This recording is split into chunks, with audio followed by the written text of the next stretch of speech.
बिस्मिल्लाहिर्रहमानिर्रहीम। आज आप जुनून इश्क की किस्त नंबर 12 जो है सुनने जा रहे हैं। अस्सलाम वालेकुम बाबा, आप कहाँ हैं? घर क्यों नहीं आए अभी तक? जैसे ही उन्होंने कॉल पिक की, सीरत ने सवालों की बौछार कर दी। अरे बेटा, तुम क्यों परेशान हो रही हो? मैं बस कुछ देर में आ रहा हूँ, घर आकर बात करते हैं। उन्होंने सीरत की परेशान आवाज़ सुनकर कहा और कॉल बंद कर दी। मास्टर जी से बात करके इसकी सांस बहाल हुई। उसने सुकून का सांस लिया और बेड के साथ टेक लगाकर बैठ गई। इसका सर दर्द से फट रहा था। आज का दिन कितना तकलीफदेह था ये वो जानती थी, या इसका दिल। उसने आंखें मूंद लीं। 2 आंसू इसकी आंखों से टूटकर इसके गालों पर बह गए। वो घर आ चुका था और आहत का इंतज़ार कर रहा था। इसका दिल परेशान था क्योंकि सीरत की तबीयत नहीं ठीक थी। वो इससे इतनी नफरत करती है, कैसे वो इसका प्यार हासिल करेगा? वो समझ नहीं पा रहा था। वैसे ही सोचों में गुम था। इसको आहत के आने की भी खबर ना हुई। क्या हुआ? ऐसे क्यों मुंह लटका कर बैठे तुम? क्या सोच रहे हो? सब ठीक तो है ना? उसने शाजिद के परेशान चेहरे को देखकर पूछा और इसके पास ही बैठ गया।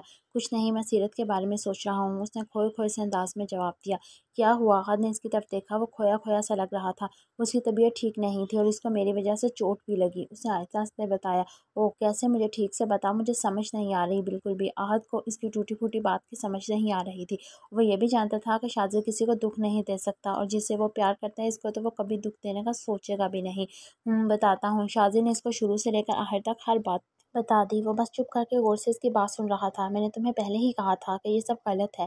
अब उन्होंने तुम्हें गलत ही समझना है, और तुम इसको कभी यकीन भी नहीं दिलवा सकते कि तुम सही थे और जो तुमने किया वो भी ठीक था। आहत ने इसकी सारी बात ध्यान से सुनकर कहा। वो जानता था कि शाजिद ने जो भी किया अपने दिल के हाथों मजबूर होकर किया था, लेकिन ये बात सीरत को समझाना नामुमकिन था, क्योंकि वो इसकी कोई बात भी सुनना नहीं चाहती थी।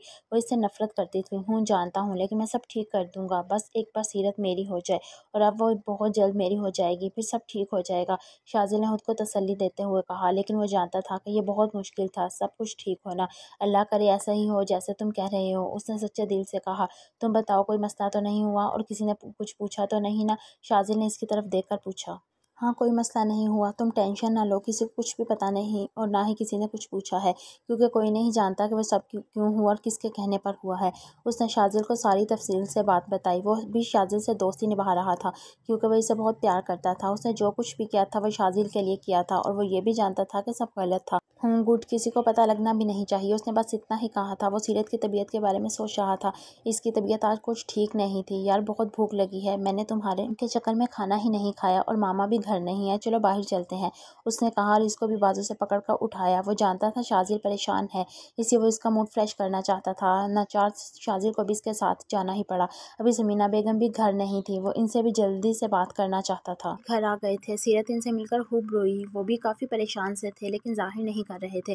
सीरत ने खाना खाकर मेडिसिन ली और लेट गई। वो सोच रही थी कि वो मास्टर जी से और जुबैदा अभी से कैसे बात करेगी, किस तरह वो इनको इतना बड़ा दुख देगी। शीना फुफ्फो और सालिम क्या सोचेगा, वो लोग कैसे बर्दाश्त करेंगे। इसको कुछ समझ नहीं आ रही थी। वो बहुत बेबस थी। इसकी आंखें फिर से भर आई थीं, लेकिन उसने सबसे बात करने की हिम्मत कर ली थी। मास्टर जी सीरत से मिलकर अपने कमरे में आकर नीमदराज हो गए। वो कुछ परेशान से थे। ये बात सीरत और जुबैदा ने नोट की थी। जुबैदा भी इनके पीछे कमरे में आ गई। क्या हुआ है? मैं कब से देख रही हूँ, आप काफ़ी परेशान लग रहे हैं। जुबैदा ने आखिरकार पूछ ही लिया। हाँ, परेशानी वाली बात तो है जुबैदा, मुझे खुद भी कुछ नहीं समझ आ रही। उन्होंने सीधे होकर बैठते हुए कहा। हुआ क्या है? कुछ बताएं तो सही। वो भी परेशान हो गए। जुबैदा, मैं आपको बताता हूँ, आप सीरत को ना बताना, वो खामखा परेशान होगी। उन्होंने बताना शुरू किया और सीरत को ना बताने की ताकीद भी की। जी नहीं बताऊंगी, इसकी तबीयत पहले ही खराब है। जुबैदा ने भी इनको तसल्ली दी और बेड पर मास्टर जी के पाँव वाली साइड पर बैठ गए। जुबैदा, जब सुबह घर से निकला था तो वो 2 लोग मेरा पीछा कर रहे थे। पहले तो मैंने इन लोग पर ध्यान नहीं दिया, लेकिन जब मैं रिक्शा पर बैठा और रिक्शा कुछ दूर पहुंचा तो इन लोगों ने रिक्शा रुकवाकर मुझे उतरने को कहा और बड़े प्यार से कहा कि आपने जहाँ जाना है हम आपको छोड़ देते हैं। फिर उन्होंने खुद ही मुझे रिक्शे से उतार कर अपनी गाड़ी में बिठा लिया। मैं भी चुपचाप गाड़ी में बैठ गया। वो लोग शक्ल से बहुत ही अजीब से लग रहे थे। जब मैं गाड़ी में बैठ गया तो उन्होंने मुझे कहा कि जब तक हम नहीं कहते आप इस गाड़ी से नहीं उतरना। फिर उन्होंने गाड़ी के शीशे भी बंद कर दिए। मुझसे मेरा फ़ोन भी ले लिया। मैं हैरान से इनको ही देख रहा था। मैं इनमें से एक आदमी ने किसी को कॉल मिलाई और बात की। फिर उन्होंने मेरी वीडियो बनाई। वैसे इन लोगों ने मुझे कहा तो कुछ भी नहीं, ना मुझसे कुछ पूछा ना मुझे कुछ बताया। मास्टर जी ने इनको सब कुछ बताकर हल्का सा सांस लिया। जुबैदा बड़ी हैरान परेशान सी बैठी थी। लेकिन वो लोग थे कौन, और आप इनकी गाड़ी में बैठे ही क्यों? अगर आपको कुछ हो जाता तो हमारा क्या होता? इनका कलेजा मुँह को आ गया सब कुछ सुनकर। ये इनके लिए बहुत परेशानी वाली बात थी। पता नहीं वो लोग कौन थे। इन लोगों ने मुझे इतना मौका भी नहीं दिया कि मैं कुछ कहता या कुछ पूछता इनसे। लेकिन वो लोग तो मुझे कहीं लेकर ही नहीं गए। रोड की साइड पर गाड़ी खड़ी करके वहीं खड़े रहे। मास्टर जी खुद बहुत परेशान थे। इनको समझ समझ ही नहीं आ रही थी वो क्या करते और वो लोग कौन थे और इनका मकसद क्या था, ना वो ये जानते थे। हाय रब्बा, फिर आप घर कैसे आए? इन लोगों ने कुछ कहा तो नहीं आपको? वो तशवीशनाक लहजे में मास्टर जी से सवाल पर सवाल कर रही थी। ऐसा वाक़या पहली दफ़ा इनके साथ हुआ था।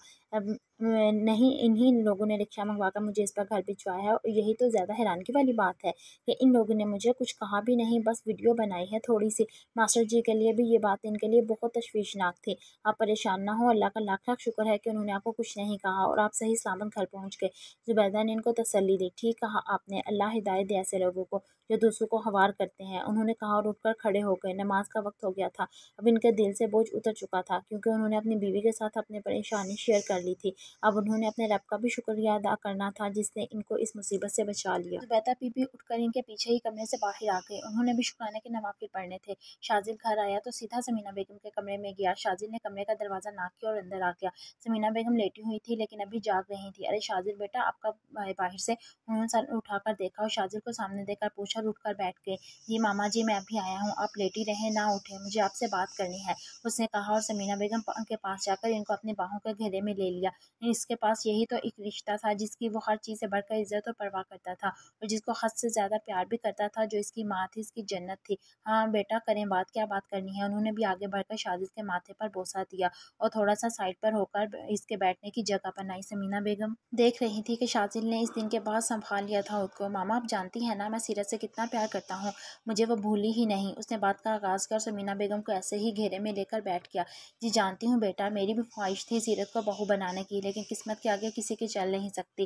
वो अफसरदगी से बोली। वो दोबारा इतने दिन के बाद सीरत का जिक्र शाजिल की ज़ुबान से सुनकर चौंक गई थी।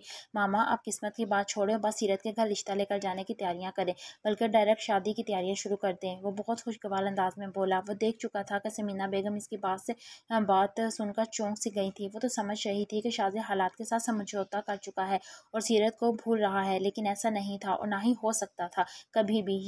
ये सब वो शाजिल की बात सुनकर समझ चुकी थी। लेकिन बेटा, ये सब कैसे हुआ है? उन्होंने हैरानगी से पूछा। वो खुश भी थी क्योंकि शाजिल भी बहुत ज़्यादा खुश था। छोड़ो, आप बस तैयारियां करें, मैं बताऊंगा कब जाना आपने इनके घर, उसने खुशी से कहा। उनकी गोद में सर रख कर लेट गया। ठीक है, जैसे आप कहो बेटा, हम तो तैयार हैं, उन्होंने बहुत प्यार से कहा। शाजिल के बालों में आहिस्ता आहिस्ता उंगलियां फेरने लगी। काफ़ी देर तक वो समीना बेगम के साथ बातें करता रहा था। काफ़ी दिनों के बाद वो दोनों माँ बेटा साथ थे। समीना बेगम शाजिल को खुश देखकर ज़्यादा खुश थी। 2-3 दिन इसको बुखार ही रहा था, लेकिन अब इसका बुखार तो उतर गया था, लेकिन वो काफ़ी कमज़ोर हो गई थी। शीना फूफो, रिता और शीज़ा भी आई तो थी सारिम के साथ इससे मिलने, लेकिन उसने सारिम से कोई बात नहीं की थी। समरा भी अपनी भाभी के साथ इससे मिलने आई थी तो सीरत इसके गले लगकर खूब रोई। समरा भी सीरत की ये हालत देखकर हैरान रह गई। वो काफ़ी दिन बाद आई थी, जॉब की वजह से इसका आना कम हो गया था। उसने सेल भी ले लिया था। ईशा भाभी के साथ होने की वजह से वो दोनों बात नहीं कर सकी थी। समरा को सीरत की हालत देखकर इतना तो अंदाज़ा हो गया था कि कोई तो बात ज़रूर है जो सीरत छुपा रही है और जो इसको अंदर ही अंदर खाए जा रही है। सीरत भी इससे बात करना चाहती थी लेकिन कर नहीं सकी थी। बुखार की वजह से 2-3 दिन हो गए थे। उसने सेल को देखा तक नहीं था। इसको पता भी नहीं था कि इसका था कहाँ। आज वो काफ़ी बेहतर महसूस कर रही थी, इसलिए वो कमरे से निकलकर बाहर सहन में किचन के आगे आकर बैठ गई। जुबैदा भी किचन में काम कर रही थी। अचानक इसको ख्याल आया कि शाजिल अफंदी की कॉल या मैसेजेस आए होंगे। वो तेज़ी से उठकर खड़ी हो गई। परेशानी इसके चेहरे पर साफ नजर आ रही थी। क्या हुआ सीरत, ऐसे अचानक क्यों खड़ी हो गई हो बेटा? तबीयत तो ठीक है तुम्हारी, चक्कर तो नहीं आ रहे? जुबैदा जो साथ ही किचन में खड़ी काम कर रही थी, उन्होंने इसे परेशानी से पूछा। जी अम्मी, मैं ठीक हूँ, मेरा सेल किधर है? मुझे तो याद ही नहीं मैंने कहाँ रखा था, उसने जल्दी से संभलते हुए कहा। और इनसे सेल का पूछा। वो तो मैंने बंद करके अलमारी में रखा है, उन्होंने जवाब दिया और किचन से बाहर आ गई। इनका काम खत्म हो गया था। अच्छा, मैं देखती हूँ। वो जल्दी से कमरे में चली गई। उसे सेल उठाकर ऑन किया। इसमें समरा का नंबर सेव था। अभी सेल ऑन किए 5 मिनट ही हुए थे कि शाजिल अफंदी की कॉल आनी शुरू हो गई, लेकिन उसने कॉल पिक नहीं की। फिर इसके सेल पर मैसेज टून बजने लगी। उसने मैसेज देखे, वो भी शाजिल के ही थे। मैसेज में लिखा था कि वो अपनी मामा के साथ आज शाम को इनके घर रिश्ता लेकर आएगा। मैसेज पढ़कर इसके चेहरे पर हवाइयाँ उड़ने लगी।